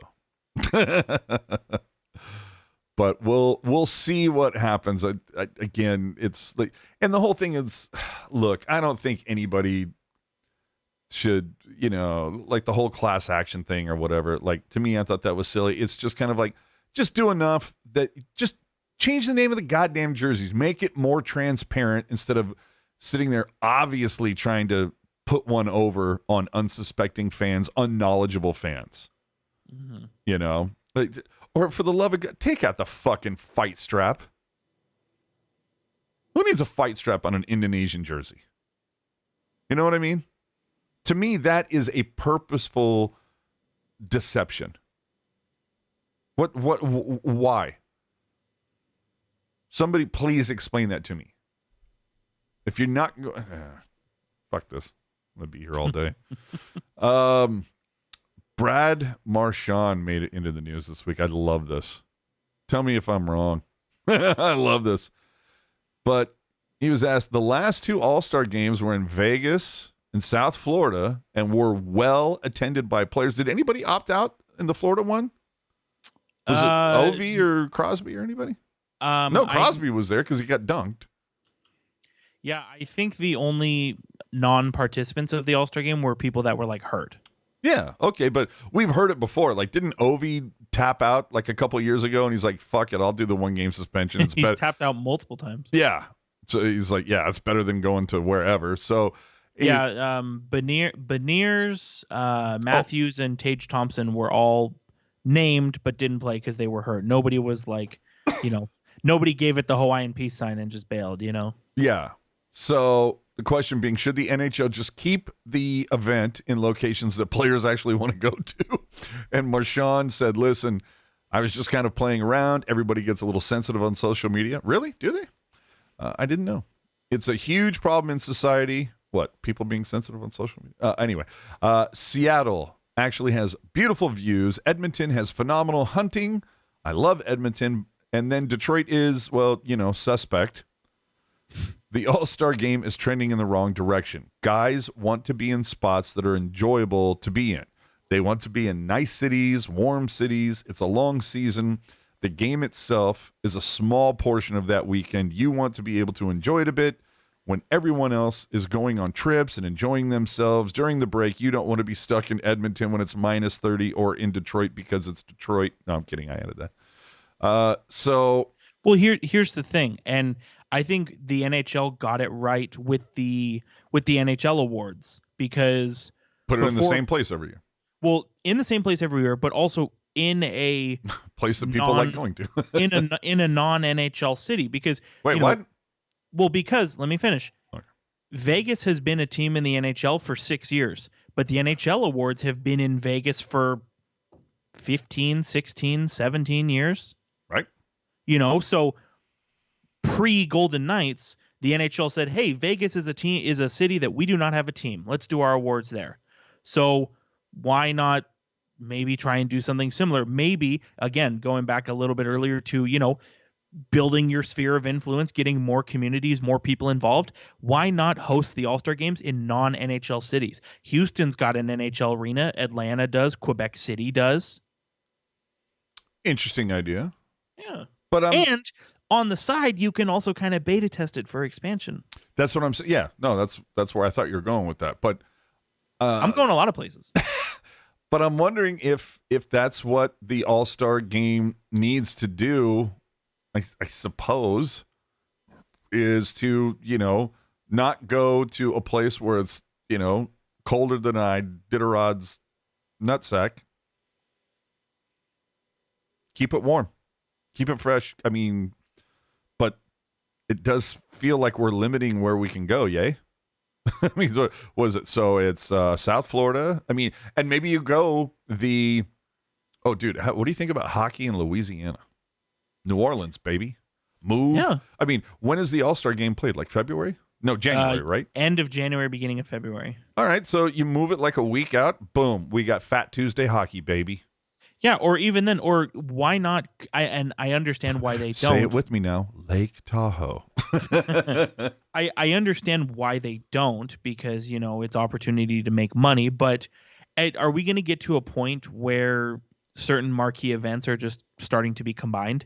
Like, why not combine the All-Star game and the outdoor game, or combine the All-Star game and the Global Series game? You know what I mean? Like, why not combine the two? When it comes to the All-Star game, it's very much kind of like, okay, so we have. Don't act like it's some perfect thing we need to protect the sanctity of. Oh, of course, but it's it's you're limited to the Sun Belt, right? So it's going to be literally Florida, California, and Vegas. Yeah, well, I would say Arizona because Arizona has a lot of golf courses. Yep. So, and even if the Coyotes move, Arizona's still an option. I would say San Diego maybe. Yeah, sure. So, I mean, you got San Diego, LA, Arizona, Vegas, you've Tampa, I mean, Miami, yeah. Sunrise, but yeah. Again, maybe Louisiana, who knows? I liked your idea of Houston, although I don't know what else there is to do in Houston, but look, every city's got something, right? But it's the idea of like, do we need to go to fucking Siberia to like hold the All-Star game? And you know what? I've got an idea that is going to revolutionize the All-Star game. Hear me out. Fucking Greenland. What do you think, boys? Alaska. Let's do the whole fucking mystery Alaska thing. Let's do that. Well, that's why I'm saying, you want to make the All-Star game great again. Like, sorry, I didn't mean to do that. But like, you want to make the All-Star game interesting. Can I get that on a red hat? Like, go ahead. Turn it into the outdoor game, or turn it into, like I said, turn it into the global series. Imagine, again, think about it. Like I said, building your sphere of influence, building, getting more communities involved. Imagine, and I'm going to sound like a commercial here, but 44 of the best NHLers in the world playing the All-Star game in Berlin, Germany. You know how many 10-year-old German kids are going to be like, holy fuck, that's the coolest thing I've ever done in my life. Oh, see, and I would have no problem with that. Yeah, hold the All-Star game in Europe. Just, do it 3 weeks before the season starts. Hold it. Why the hell does that? You can still have the bye weeks right? Because there are 2 of them, right? Half the teams take this week off. It's not like the NHL just shuts down for 2 fucking weeks. Well, and not only that, but this is, it's NHL happenings overseen by the NHL. They can make their own rules. It's not like they're following somebody else's rules. They can just make it up as they go. They could say, hey, let's Gordon Dwyer this. Yeah. No, but what I'm saying is, instead of, a week on each side, if they do something like in Europe, the NHL can say, hey, it's our league. Let's do 2 weeks on each side. You know what I mean? Yeah. No, I like that. But either way, my point being is because look, if all the revenue, I think Puck Guy brought this up, if all the revenue coming in is split among all 32 teams, who gives a shit where it is? Yeah, it's an NHL event, so I believe it would be part of the hockey related revenue. Yeah, but of course, what is not part of the hockey related revenue is all the money that the local hotels, restaurants, entertainment, that's going to be a boon for the city. But hey, you know what? It happens. If you're not the host of it, hey, do more to make your city a place to host it. Yeah, that too. Because like I said before, everybody says, oh, Detroit sucks, Winnipeg sucks, New Jersey sucks, but you can find something cool in every city. To be fair, okay, Detroit does suck. But anyway. Okay, but every city still has cool shit, Find me some cool shit in Detroit and I'll play. All right, let's move on. You know who Tony DeAngelo is, right? Unfortunately. You know who Corey Perry is, right? Yep, I like Corey Perry. I like him more than Tony D. That's about as close as I can get. But just watch. And here comes DeAngelo. Oh, he sticks him, absolutely. Yeah. Right in the stomach or worse. No, Not quite sure where that landed. I am. I'm positive where it landed. And look, Corey wants a piece, but he can't get in there because Maroon's already in there. Asamont was in there too. So at the bottom of that pile, you don't even know what was going on there. Dude, I just liked hearing Asamont's name again. Thought that was cool. But dude, watching that video, oh my Lord. Like the thing about Tony spearing Corey Perry in the balls is that, on one hand, I'm like, finally somebody spears Corey, it's Corey Perry. Like, if there's one guy who deserves it, I think you could make an argument that it should be Corey Perry.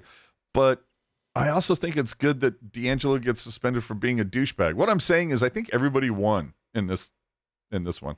Although I'm surprised he only got a phone hearing for that. But he did get 2 games. I guess 1 for each. Never mind. Liam O'Brien. Do you know who this fucking guy is? Yes, I do. I'd never heard of him until this week. Is he like some low-level coyote? Who is this guy? He's certainly not a superstar. No, I mean, he's a guy, he's mainly been like a career AHL guy, but he's come up to the NHL every now and again. Real nasty guy to play against. Well, he needs to work on his chirp game, probably. This is weird, but... Oh, Timo, here we go.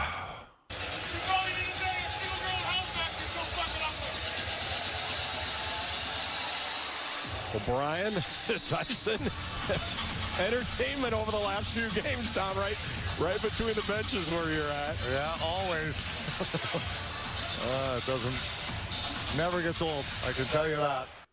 So, Chief told Timo Meier, you probably didn't bang a single girl in Halifax. You're so fucking ugly.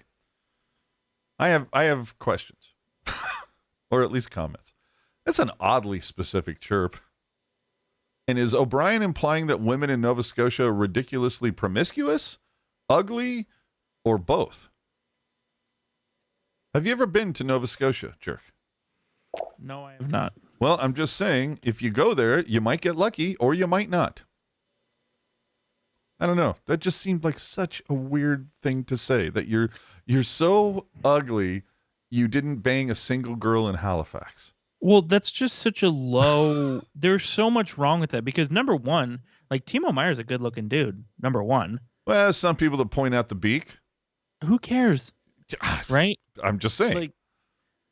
I don't know. It's just I think it's he's like, not deformed, for Christ's sakes. No, but like if you really want to flame a guy, like at least come up with something that's like at least well thought out and not like stupid and childish. You know what I mean? Well, and again, it seems like that's more of a slam on Halifax than Timo Meier. I think it's a slam on Liam O'Brien. I mean, because here's the thing, dude. You can either. I would rather people think I'm stupid than let everybody know that I'm stupid. You're right. So whatever. Next question. Right. Yeah. All right. So this is a great. But by the way, we've gone into the funny video clips portion of the show. There was a woman. I don't know who this woman is, but she blew up huge on the social, showing the NHL a masterclass on how to market the NHL to, I guess you could say women, you could say people of color, whatever it is. For me, I'm not a woman, I'm not a person of color, and this made me interested even more in hockey. This is one of the best videos I've ever seen. If the NHL had their shit together, they'd be running this on NHL Network on loop as promotion for the league. Check it out. Where are we going? To the basketball game. Basketball game? Where are we going? To find a husband. So we're here, and I don't know what the fuck is going on. Whatever they're playing, it's not basketball. Does this look like basketball to you? Oh, there goes a stick. A stick? Where is the ball? There's some fucking cool people at this game. Go Rangers! Holy fuck, what's happening? They're gonna come out like warriors. Will I find my husband? Let's go! This dude gave me a beer! Woo! Holy shit, they're fighting! Oh my god, stop, chill! Fuck, no! We just scored! Hey! Hey! Hey, hey, hey! Rangers win! Rangers win! I love hockey! I love hockey! Oh my god, MJ, I love hockey, oh my god! Are you kidding me? That's awesome. That's the best fucking video I've ever seen. The Rangers should hire her just as their social media director to do all their videos, to do everything. Creative that was content. Incredible. That is one of the coolest things I've ever seen. And you know what? Here's the other thing too. As far as like you know, I've gone to games before with people who haven't watched hockey maybe as much as I have or at all, you know, first game kind of situation. Sure. And that's a pretty accurate depiction. You know what I mean? Oh, dude, it so is. It so is. I am like, I want to get her on the podcast. Like I love this woman's energy. She sounds like she'd be a fucking blast to talk to and hang out with, man. I want to buy that woman a beer and sit next to her and watch a game. She just seems like the coolest person ever. But if you thought that was cool, here is a slightly smaller person in stature who happened to be at a game, and if you thought that woman got a reaction over hockey, check out this girl. God, this is at a Canucks game. She looks to be maybe 8-9 years old, give or take, but let's just say she got a reaction from the crowd. Last one. What are these? Lights. Okay, she got it. Let's get a little bit more specific. What decade do you think these bikes are from? The last time the Leafs won the cup. What decade do you think these bikes are from? The last time the Leafs won the cup? Dude, just hearing 18,000 fans just, oh, dude, like roast moment of the decade. And you know she was fed the line, obviously. Totally. But man, what a payoff.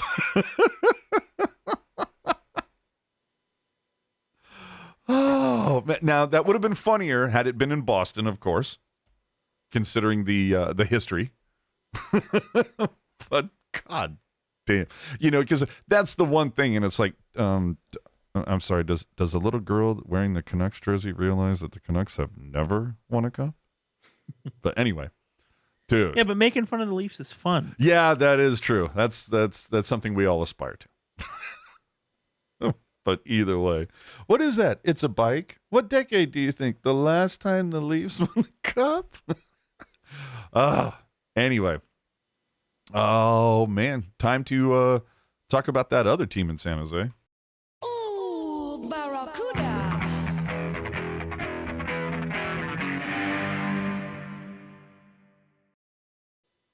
Sir, it was not well, okay, last night maybe so, but the week started off really well for the Barracuda.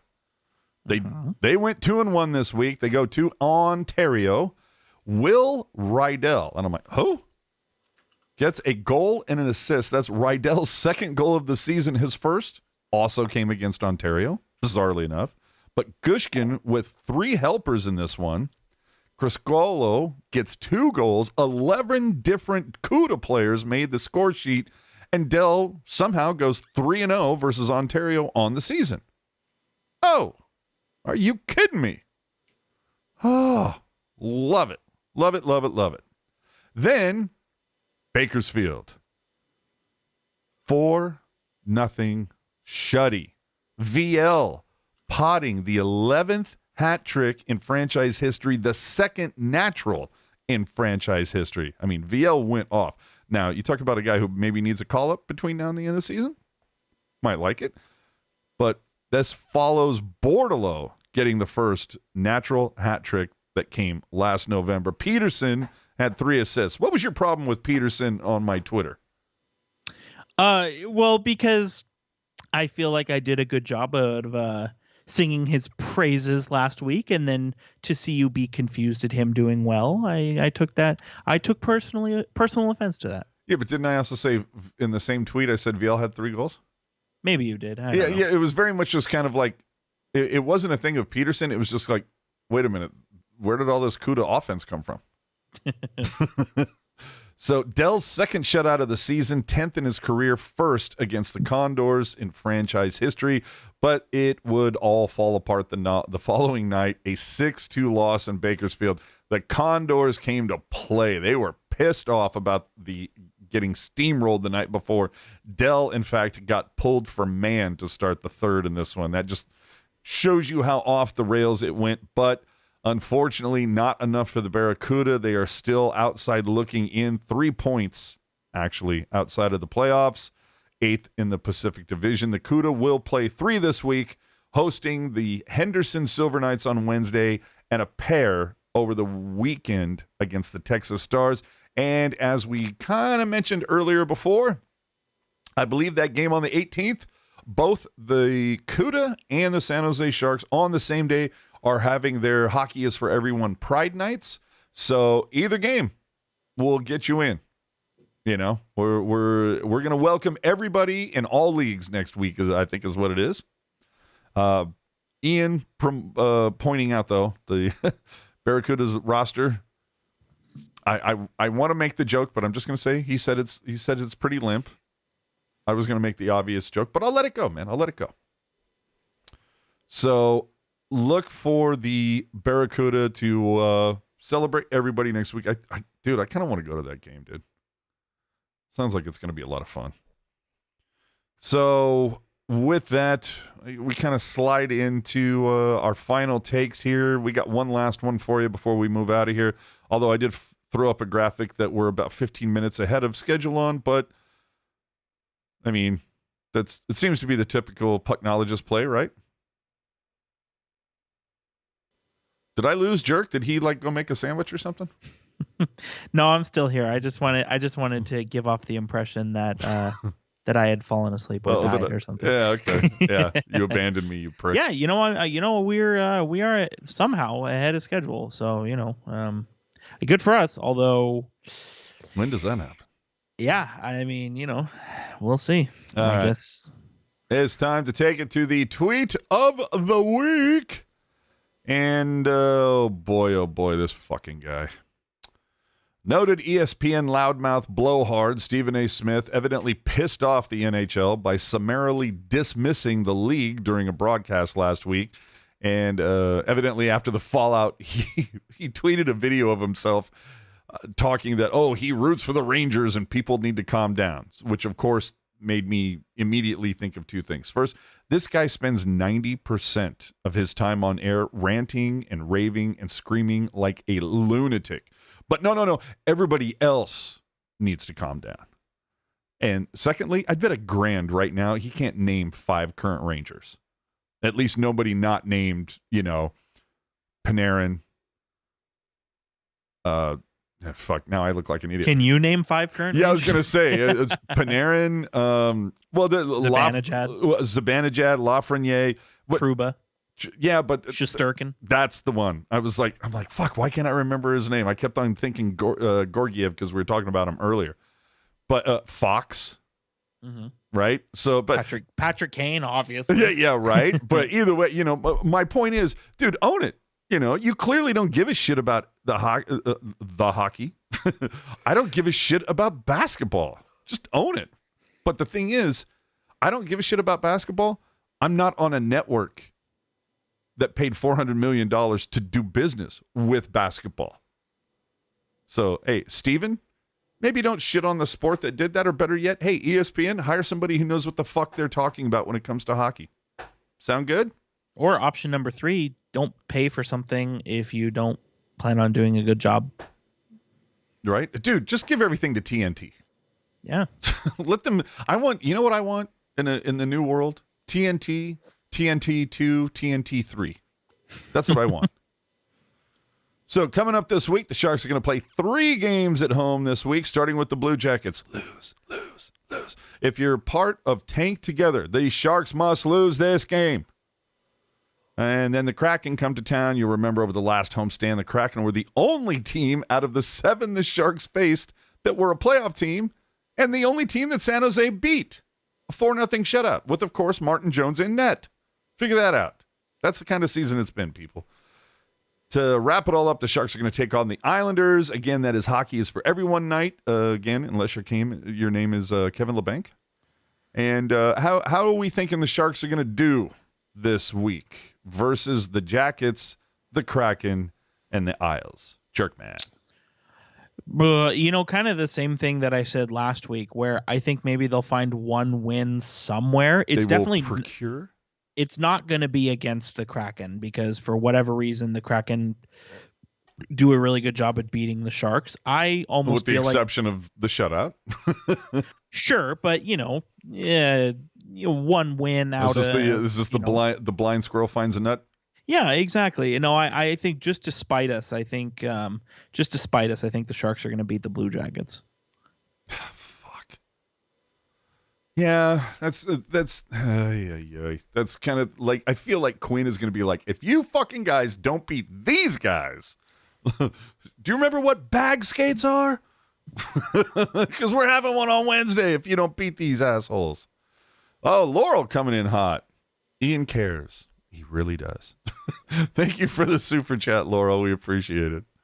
I'm kind of there with you. I feel like they're going to go 1-2, but I really don't have any idea where the one is going to come from. Like, I literally think it could come from anywhere. They could lose to the Jackets and the Kraken and somehow beat the Isles. They could lose to the Jackets. Again, like that week of the bet where I told you, oh, they'll beat Florida, but they'll lose to Tampa and they'll lose to Carolina, and they end up winning those two and lose to the team I thought they would, beat. So whatever. I think, though, dude, last week we were pretty spot on, though, I thought. So what are you thinking this week? 3-1? With any luck? I think. Oh, geez. I think they're going to get a win somewhere in here. I don't know against who. That would be like going 1-11. Yeah, I don't know who, but I think they'll get a win. I think they can catch one of these teams sleeping, but I'm not overly confident they'll get more than one. I was going to say, I don't see it coming against Colorado. We all witnessed what just happened in St. Louis. I mean, maybe they can try to catch Winnipeg napping. And they did. They caught Winnipeg napping. So, foreseen. That's right. Run me my points.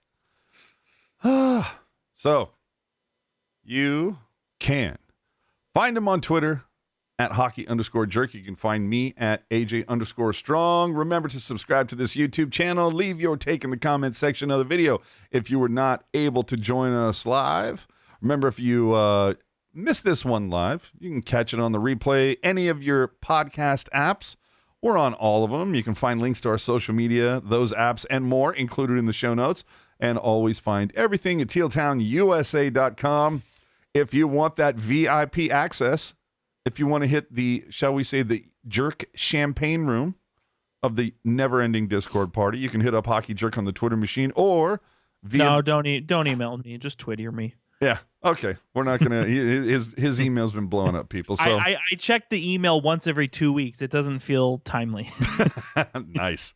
So hockey_jerk on the Twitter if you want the all access pass to the Discord party when it comes to Teal Town. So last looks, man. I mean, we got 15 to go. Is there anything you're looking forward to? I mean, Eklund has season ending. Well, yeah, of course, but Eklund has played.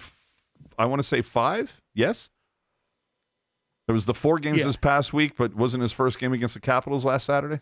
Yeah, he's played 5 games. He's got 1 assist and 4 penalty minutes, -4. So with 4 games left, I mean, in his season, right? So I mean, Eklund, he's a slide candidate, as they say. Mm-hmm. Is there any reason for him to play 5 more games with the Sharks? Yeah, you're sending a message to the guys who think maybe they're going to be here next year and can coast into a roster spot. Because here's the other thing to consider as well, right? Mm-hmm. Is you look at William Eklund. So right now, if he doesn't slide, his contract will expire in summer 2025. If he does slide, it'll expire in summer 2026. So there's a lot of time for the salary cap to correct and things to percolate and move in the right direction. So this is kind of how I look at it. If you get to either summer 2025 or summer 2026, whichever it is, if Eklund has a good season that warrants you paying him a lot of money, he's a good player. And if he doesn't have a good season that warrants paying him a lot of money, it means you're getting him on the cheap. So I know the calculated play is to send him down after 9 games so that contract slides, but honestly, if they kick it in right now, I don't really think it matters all that much. You don't think it's worth sliding the ELC considering how bad the Sharks are projected to do next year?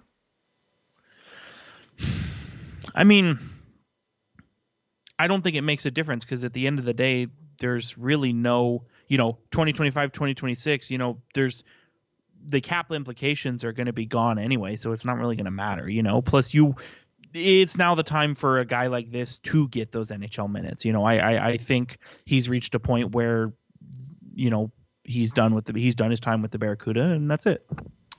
All right. Going into this week, those 3 games, I've readjusted my thought. The Sharks are gonna beat Columbus, not because Columbus is bad, but because the Sharks should not beat Columbus if they want Bedard. If they at least they want to increase their chances. So of course that's what they're gonna do, is they're gonna beat Columbus. That's what's gonna happen. Columbus is gonna come in on a 1-game losing streak. They've only won 7 games on the road, but then again, the Sharks have only won 6 at home. But I still think the Sharks, for some, you know what? That's probably going to be one of those 3-point games that really kick you in the balls. So that's what I'm going to say. They beat Columbus in overtime. The Kraken, for those of you not paying attention, they are in a dogfight right now with Edmonton when it comes between picking up the third spot in the Pacific or having to be in the wild card. So I think Seattle comes in, and they're going to be pissed off about getting shut out the last game. And then you look at the Islanders, not that different from the Kraken. The Isles right now fighting for the wild card spot. Now, I don't know that they're going to get challenged by Florida. Florida only has a game in hand, but are back 3 points. So either way, both of those teams, the Isles and the Panthers, are 6-3-1 over their last 10. So I think, I think they're probably going to drop the game against the Isles because the Isles need that game and the Sharks don't. So there we go. I'm predicting 2-1. What's yours? 1-2? Yes. Cool. All right. We thank you very much for listening, hanging out with us this week. Hope you remember to put your clocks ahead 1 hour. We will see you next Sunday and figure out which one of us got it right, got it wrong, or probably shouldn't even be here anymore. Speaking of not being here anymore,